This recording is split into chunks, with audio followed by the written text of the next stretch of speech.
Prove that chapter 1 पे, हाँ जी continue कर लो, एलसीएम वाले क्वेश्चंस बाद में करेंगे। हाँ वहीं से कंटिन्यू कर लो, आपका बस यही एक टॉपिक रह गया, इसको कंप्लीट कर लो अब इसमें। ये थ्योरम है, हेडिंग नहीं क्वेश्चन है ये। Prove that √2 is an irrational number.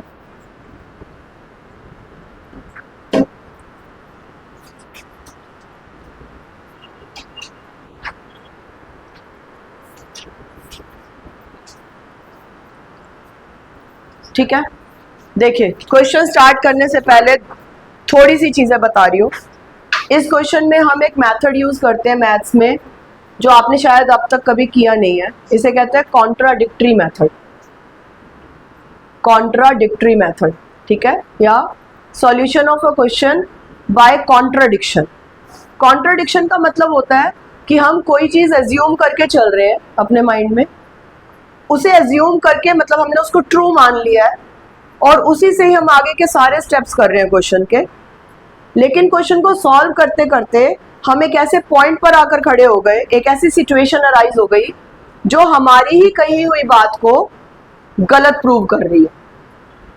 जो हमने एजम्पशन की थी, जो हम स्टार्टिंग से एज्यूम करके चल रहे थे, वही एजम्पशन लास्ट में जाके क्या हो जाएगी, रॉन्ग प्रूव हो जाएगी।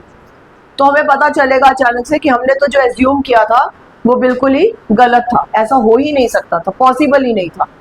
ठीक है, तो अपनी ही सोची हुई बात को जब हम गलत प्रूव कर देते हैं तो वो मेथड होता है कॉन्ट्राडिक्टरी मेथड। इस मेथड में हमें जो चीज प्रूव करनी होती है हम उसी से रिवर्स लेकर चलते हैं। जैसे यहाँ √2 को इर्रेशनल प्रूव करना है तो हम उसे रैशनल मान के चलेंगे। ठीक है, समझ में आई ये एक चीज। दूसरी चीज, हमारे सिलेबस से कुछ एक चीजें डिलीट हुई थी 10th में से भी, यूक्लिड डिवीजन एल्गोरिथम कहते थे उस मेथड को।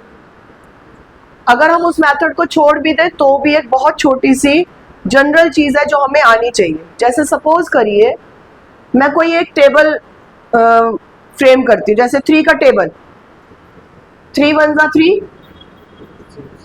3 2 6, 3 3 9। ठीक है, अगर मुझे ये आंसर्स जो है, मतलब जो 3 की टेबल में नंबर्स आ रहे हैं, अगर मुझे इन आंसर्स को एक जनरल फॉर्म प्रोवाइड करना पड़े, जनरल फॉर्म, तो मैं इसके लिए क्या जनरल फॉर्म सोच सकती हूँ? जनरल फॉर्म समझते हो? हाँ समझते हो तभी हाँ बोलना, नहीं तो मत बोलना। नहीं समझते? जनरल फॉर्म का मतलब होता है कोई एक ऐसा फॉर्मूला या कोई एक ऐसा एक्सप्रेशन जिससे हम एक पूरी की पूरी सीक्वेंस को डेराइव कर सके। जैसे सपोज करो मैंने ये लिखा 2x - 1, ये एक सिंपल सा एक्सप्रेशन है और मैं कह रही हूँ कि ये एक जनरल फॉर्म है ऑड नंबर्स की। कैसे? अगर मैं आपसे पूछूं कि फर्स्ट ऑड नंबर क्या होगा, तो हम यहाँ पर x की प्लेस पर क्या पुट करके देखेंगे, 1। अगर मैं x की प्लेस पे 1 पुट करती हूँ तो 2 × 1 - 1, 2 × 1 2, 2 - 1, क्या हमारा फर्स्ट ऑड नंबर 1 होता है? ठीक है, सेकेंड ऑड नंबर फाइंड करना है तो x की प्लेस पर 2 पुट करके देखो, 2 2 4, 4 - 1 3, तो हमें सेकेंड ऑड नंबर मिल गया। x की प्लेस पर 3 पुट करो, 3 2 6, 6 - 1 5, तो मुझे अपना थर्ड ऑड नंबर मिल गया। अगर मैं आपसे बोलूं 100th ऑड नंबर क्या होगा, 100th ऑड नंबर, तो क्या करेंगे, क्या करेंगे, x की प्लेस पर 100 पुट कर देंगे, 100 × 2 200, 200 - 1 199। 50th ऑड नंबर,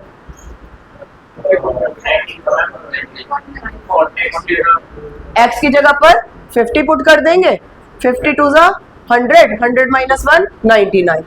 बात समझ में आ रही है? तो ये एक जनरल फॉर्मूला है जो हमने डराइव कर दिया, किसके लिए, ऑड नंबर्स के लिए। मुझे प्लेसेस याद नहीं करने पड़ेंगे। मुझे कोई कहे कि 100 तक ऑड नंबर लिखो तो मुझे काउंटिंग नहीं लिखनी है उसके लिए 100 प्लेस तक, मैं सीधा x की वैल्यू को 100 पुट करूंगी और 100 थॉट नंबर किसी को भी बता सकती हूँ। तो ऐसे ही हम किसी भी एक पर्टिकुलर सीक्वेंस के लिए एक जनरल फॉर्म बना सकते हैं। ये हम चैप्टर करेंगे एपी, 9th में भी है 10th में भी है। एपी में हम हर एक सीक्वेंस की जनरल फॉर्म का फॉर्मूला डेराइव करना सीखेंगे। फिलहाल जितना जरूरी है उतना सीख लो।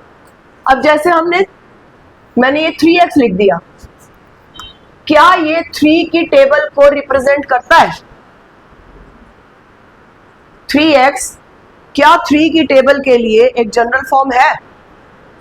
x की वैल्यू को 1 पुट करके देखो, 3 1 जा 3, 2 पुट कर दो, 3 2 जा 6, 3 पुट कर दो, 3 3 जा 9।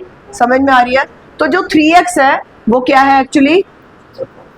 General form for table of 3, या इसको बहुत ही अच्छी रिफाइंड लैंग्वेज में बात करो तो 3x is a multiple of 3, isn't it? 3 की टेबल में जो भी आंसर्स आते हैं वो मल्टीपल ही तो होते हैं ना 3 के। सो 3x is a multiple of 3, 3x is a multiple of 3। 5 का एक मल्टीपल बता लेना, 5 का एक मल्टीपल 5x, 7 का एक मल्टीपल, x के अलावा भी नंबर आते होंगे हमें, कुछ भी बोल सकते हो, मतलब x को ही अपनी हैबिट मत बना लो, कुछ भी बोल सकते हैं, ठीक है। 5x स्क्वायर किसका मल्टीपल है? 5 का। हमें इससे कोई मतलब नहीं है, वेरिएबल पार्ट को नहीं देखना हमने, यहाँ x है, y है, x क्यूब है, x स्क्वायर है, इससे हमें कोई लेना देना नहीं है, आपने इस नंबर को देखना है। तो 5x square is a multiple of 5। आ गई बात समझ में? तो क्या मैं ये बोल सकती हूँ कि 5 जो है वो इसका फैक्टर है? 5 is a factor of 5x square है? 3 is a factor of 3x है या नहीं? फैक्टर वो होता है जो किसी को डिवाइड करता है। अगर 3x मल्टीपल है 3 का तो इसका मतलब 3 जो है वो 3x का क्या होगा? फैक्टर होगा। एक ही लैंग्वेज है, उसको दो अलग अलग तरीकों से फ्रेम कर रहे हैं। बात समझ में आ गई? क्लियर है ये चीज? पक्का? 8 का मल्टीपल 8x या 8y, ठीक है। 8 is a factor of 8x। समझ में आ रही है बात? चलिए जी, कॉन्ट्राडिक्शन से स्टार्ट करेंगे क्वेश्चन को। Prove that √2 is an irrational number. तो हम स्टार्ट कैसे करते हैं? लेट अस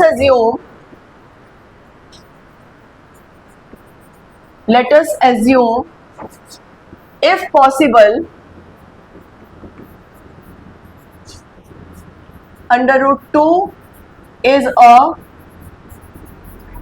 rational number, ठीक है। हम ये मान के चल रहे हैं कि √2 अगर पॉसिबल है तो हम उसको क्या लेके चल रहे हैं? एक रैशनल नंबर लेकर चल रहे हैं। अगर ये रैशनल नंबर है तो इसका मतलब ये रैशनल नंबर की डेफिनेशन को फुलफिल करेगा। रैशनल नंबर की डेफिनेशन क्या होती है? p/q form. It means that √2 can be written in the form of p/q। p/q form जो है वो कुछ कंडीशन को भी सेटिस्फाई करती है। q can never be equal to 0। p and q are not only integers but they are co-prime integers। सबसे important part है ये इसका, सबसे important word co-prime integers. Co-prime means जिनमें कुछ भी कॉमन नहीं हो सकता। क्लियर है? क्लियर? इस क्यू को यहां ले जाकर के मल्टीप्लाई कर सकते हैं। √2q is equal to p। Root को हटाना है तो हम क्या कर देंगे? दोनों साइड स्क्वायरिंग कर देंगे, स्क्वायरिंग बोथ साइड्स। स्क्वायरिंग करने के लिए क्या करना पड़ेगा? √2q स्क्वायर और इस साइड पर p का स्क्वायर। √2 का स्क्वायर 2, q का square q square p square. Let it be equation number 1. ये जो 2q square लिखा है इसके बारे में कोई एक बात जो हमें मालूम है? वेरी मल्टीपल है. 2q स्क्वायर 2 का मल्टीपल है. अभी अभी हमने सीखी है ये बात. 2q square is a multiple of 2. इसका मतलब 2 is a factor of 2q square. इसी बात को दूसरी लैंग्वेज में लिख दिया, मल्टीपल की जगह फैक्टर वर्ड यूज कर लिया. ठीक है. अब 2q स्क्वायर मैंने किसके इक्वल लिख रखा है? p square. Euclid division lemma पढ़े, यूक्लिड पढ़ा था ज्योमेट्री. एक चीज दूसरे के इक्वल है तो हम उसको रिप्लेस कर सकते हैं. तो क्या मैं 2q स्क्वायर की जगह पर p स्क्वायर लिख सकती हूँ? तो 2 is a factor of p square. ठीक है. एक और थ्योरम है हमारे पास जो ये बताती है कि अगर कोई नंबर स्क्वायर का फैक्टर है तो वो उसका खुद का भी फैक्टर होगा. मतलब अगर 2p स्क्वायर का फैक्टर है तो वो p का भी फैक्टर जरूर है. सो 2 is a factor of p. ये जो लैंग्वेज हम लिख रहे हैं ये लैंग्वेज का सीक्वेंस चेंज नहीं करना है आपने, इसको एज इट इज क्रैम कर लेना है word to word. 2 is a factor of p. अभी बात समझ में?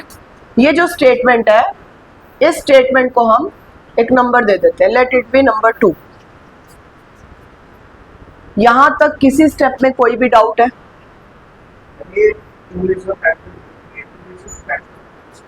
हाँ ये देखो बेटा 2q स्क्वायर जो है वो p स्क्वायर के इक्वल है.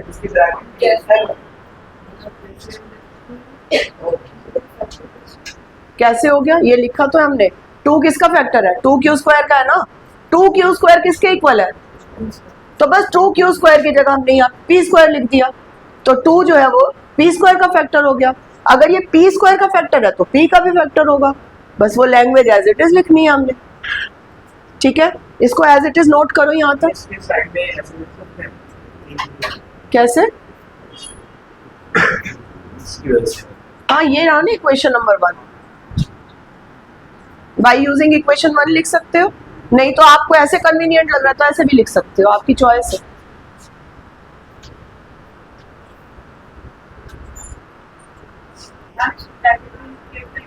ना ना ना कुछ नहीं.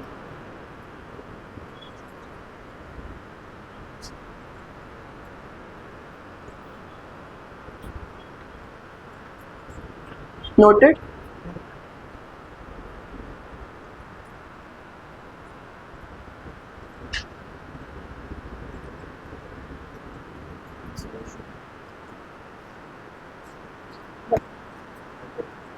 बीच में. सो 2 is a factor of p. इसका मतलब p जो है वो 2 का क्या है? मल्टीपल. अगर p 2 का मल्टीपल है और मुझे उसको एक जनरल फॉर्म में लिखना है तो 2 के किसी भी मल्टीपल को जनरल फॉर्म में कैसे लिख सकते हैं?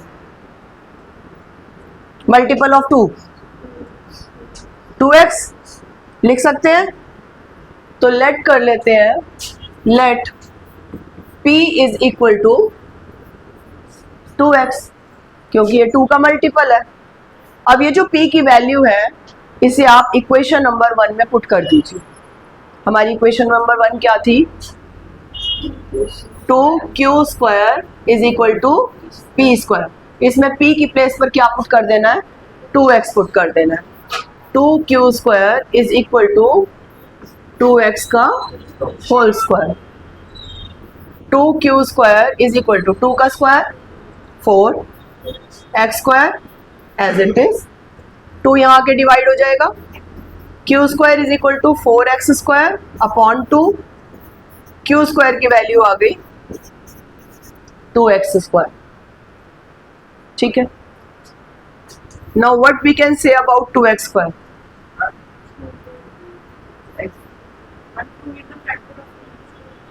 To is a factor of 2x square और you can say 2x square is multiple of 2, कुछ भी कह सकते हैं।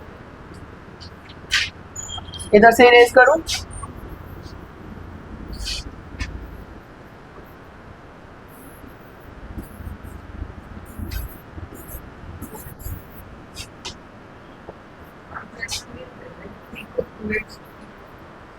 क्योंकि वो 2 का मल्टीपल है ना, तो 2 के मल्टीपल को कैसे लिखते हैं, तो वही ले लिया।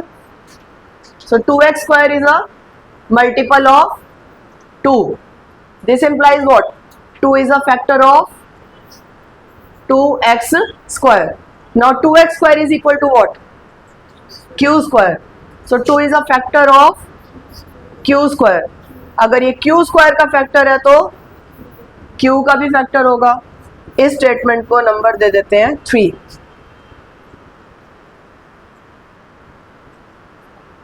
ठीक है,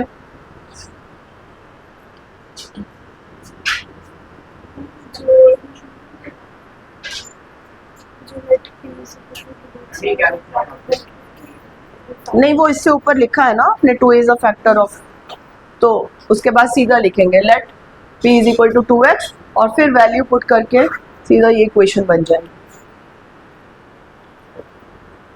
ठीक है, 2 is a factor of q square, क्योंकि 2x स्क्वायर किसके इक्वल है, q स्क्वायर के, तो 2x स्क्वायर को रिप्लेस कर दिया हमने q स्क्वायर से।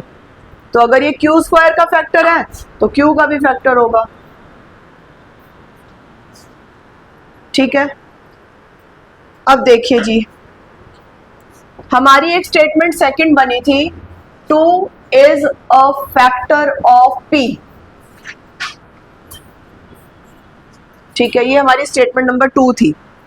एक स्टेटमेंट अब बनी 2 is a factor of q। इसका मतलब क्या हुआ कि 2 इसका भी फैक्टर है, इसका भी फैक्टर है, मतलब कॉमन फैक्टर हो गया ये। तो क्या 2 किसी का कॉमन फैक्टर, इन दोनों का कॉमन फैक्टर हो सकता था? बिल्कुल स्टार्टिंग में देखो हमने क्या बोला, p और q कैसे नंबर्स हैं, को प्राइम है। को प्राइम मतलब इनमें कुछ भी कॉमन हो ही नहीं सकता, और अब हम बोल रहे हैं कि 2 इसमें क्या है, कॉमन। तो ये है कॉन्ट्राडिक्शन। और ये कॉन्ट्राडिक्शन क्यों आई, क्योंकि हमने एक गलत चीज को एज्यूम कर लिया। आ गई बात समझ में? समझ में आया? तो अब इसके बाद लैंग्वेज लिखनी है, लिखिए। By using statement 2 and 3, by using statement 2 and 3, we can say that statement 2 and 3, we can say that 2 is a common factor. 2 is a common factor of p and q, but it is a contradiction. It is a contradiction because p and q are co-prime integers. Because p and q are co-prime integers. Therefore, our assumption was wrong. Therefore, our assumption was wrong. Last line लिखिए। Hence, root 2 is an irrational number.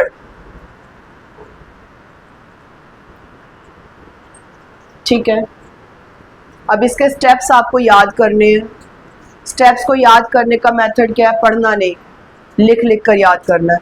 जैसे root 2 का लिखा हमने, आप rough copy में root 3 का लिख कर देखिए। बस जहाँ जहाँ 2 आ रहा है बिल्कुल सेम स्टेप्स चलेंगे, सेम लैंग्वेज चलेगी। जहाँ रूट 2 है वहाँ रूट 3 आता जाएगा, जहाँ पर 2 होगा वहाँ पर 3 आता चला जाएगा, और कोई चेंज नहीं है। जब आप क्वेश्चन लिख लेंगे तो अपनी कॉपी से उसको चेक करिएगा, सर्कल करिए जो भी मिस्टेक्स हैं, उन मिस्टेक्स को याद कीजिए कि कहाँ पे मिस्टेक की है, और फिर क्वेश्चन को चेंज करके दोबारा लिखिए। √3 की जगह √5 कर दो, √7 कर दो, √11 कर दो, ठीक है। डिफरेंट नंबर्स के साथ प्रैक्टिस कर लेना, क्योंकि प्रॉब्लम क्या होती है, हम लोग √2 के इतने आदी हो जाते हैं कि जब बोर्ड में √5 वाला क्वेश्चन आता है तो स्टार्टिंग तो हम √5 से करते हैं, बट बीच में जाते जाते √2 लिखना शुरू कर देते हैं। मतलब ये बहुत कॉमन प्रैक्टिस है जो हमने नोटिस की है चेकिंग के टाइम, तो ये गलती ना हो, तो इसीलिए पहले से ही प्रैक्टिस ऐसी करके चलो कि कोई भी नंबर आ जाए आप उसी के अकॉर्डिंग आगे प्रोसीड कर पाओ। क्लियर है? कुछ पूछना है? लैंग्वेज फिर मैं बोल रही हूँ याद करनी पड़ेगी, अपने आप से लैंग्वेज फ्रेम करने की कोशिश मत करना, बीच में से कोई भी स्टेप मिस मत कर देना, ठीक है।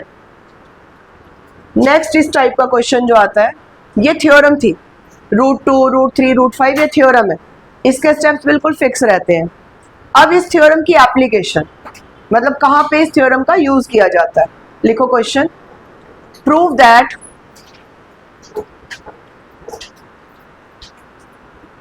3 + 2√5 is an irrational number. Prove that 3 + 2√5 is an irrational number. If given that √5 is irrational. √5 is irrational. ये क्वेश्चन 2 मार्कर्स में आता है, जहां हमें √5 ऑलरेडी बता दिया कि इरेशनल है, ठीक है। देखिए स्टार्टिंग फिर वही की वही है, कॉन्ट्राडिक्शन मेथड चलेगा। लिखिए let us assume if possible 3 + 2√5 is a rational number. Is a rational number. If it is a rational number, then we can write it in the form of p/q. So 3 + 2√5 is equal to p/q. Write all the conditions where q can never be equal to 0. p and q are co-prime integers. Condition हमेशा लिखनी है,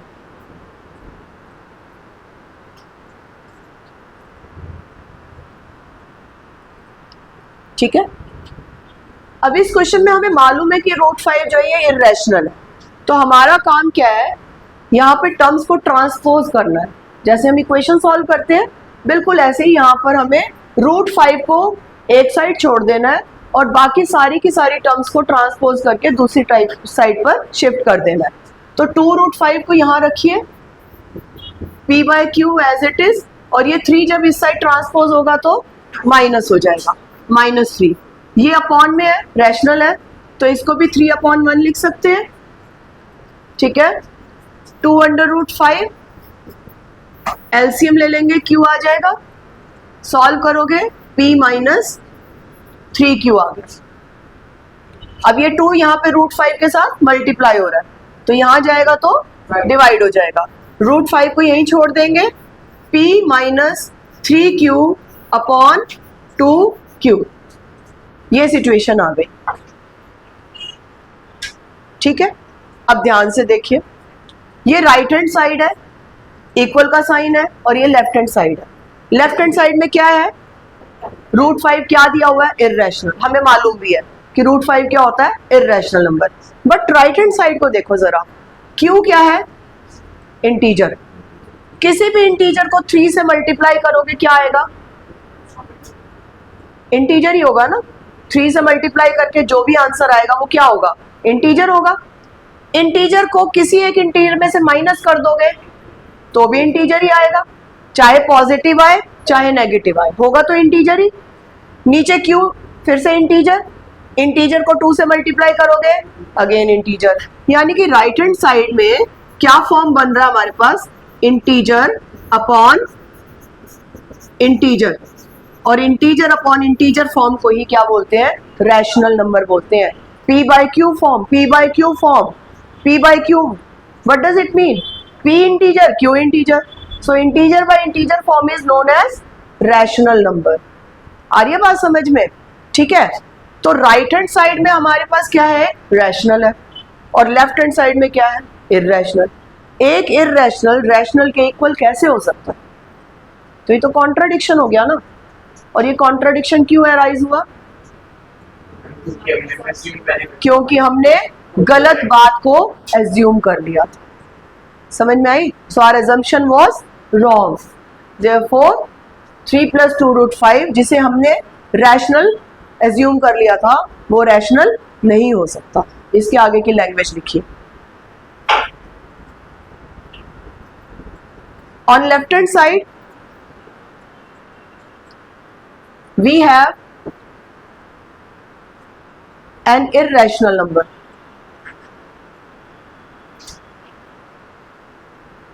but on right hand side we have a rational number.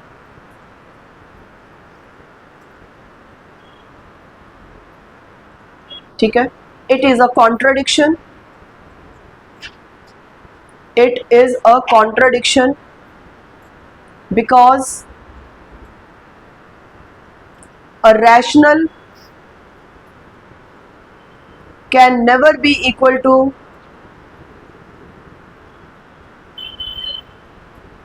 an irrational. A rational can never be equal to an irrational. Therefore, our assumption was wrong.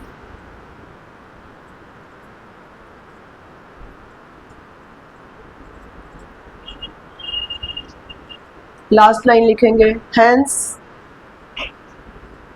3 + 2√5 is an irrational number.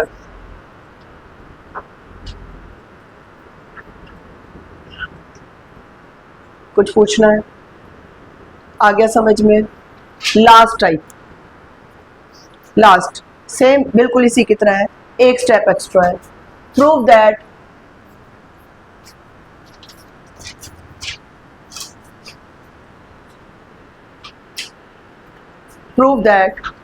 √2 + √5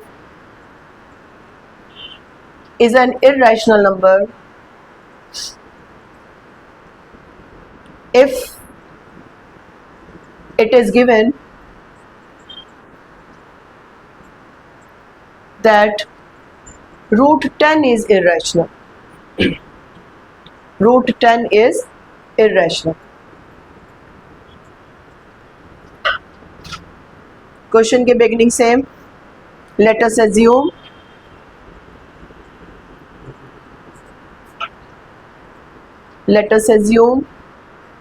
if possible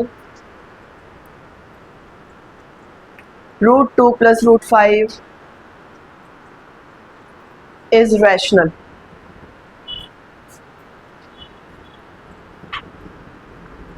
अगर ये rational है तो क्या? We can write it in p by q form, where q can never be equal to 0 and p and q are co-prime integers. ठीक है, यहाँ पर एक स्टेप बढ़ जाता है, दोनों पे रूट है तो स्क्वायरिंग कर देनी है दोनों side. √2 + √5 whole square p upon q whole square, a + b का whole square, a square plus b square plus 2 × a × b।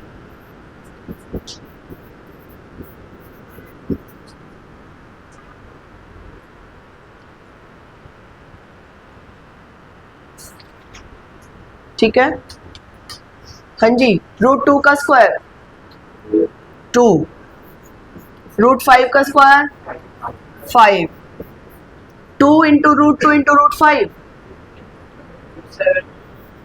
2 √10 7 कैसे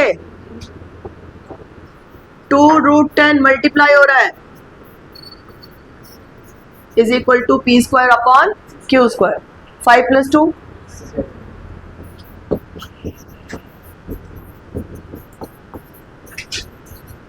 अब ये बिल्कुल पिछला वाला क्वेश्चन बन गया जो अभी आपने किया था। √10 को एक साइड छोड़ देंगे, बाकी सारी की सारी टर्म्स को क्या कर देना है, ट्रांसपोज कर देना। पहले 7 इधर जाएगा, 2 √10 is equal to P square upon Q square minus 7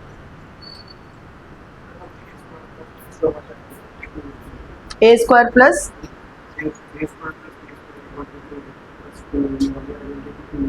क्यों यूज कर रहे हैं, क्योंकि ये a प्लस बी का होल स्क्वायर है ना, इसलिए डायरेक्ट जैसे बेटा आइडेंटिटी है ना, ये a प्लस बी का होल स्क्वायर है ना, होल स्क्वायर है किसी चीज का तो आइडेंटिटी यूज होगी। हाँ लिखो साइड में, जो आइडेंटिटी यूज होती है उसको जरूर लिखो। 2 √10 is equal to P square minus 7 Q square upon Q square.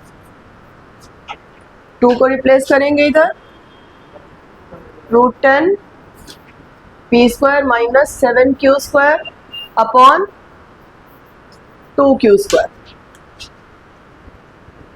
ठीक है, लेफ्ट हैंड साइड में क्या है, √10 बोला हुआ है हमें, √10 एक इरेशनल नंबर है, नहीं भी बोला गया होता तो भी हमें पता था। राइट हैंड साइड में देखो, p एक इंटीजर है, इंटीजर का स्क्वायर करोगे इंटीजर ही आएगा, चाहे पॉजिटिव आएगा।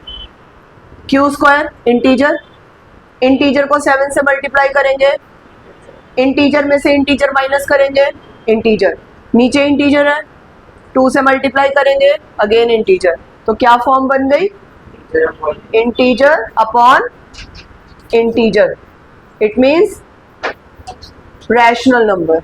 लैंग्वेज अभी अभी लिखवाई थी, on left hand side we have an irrational number, on right hand side we have a rational number.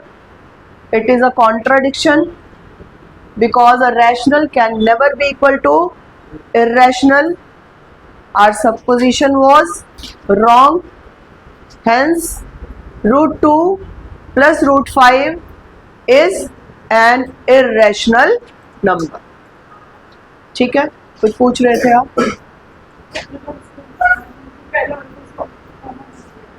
Comma में लिख लो, लिख लो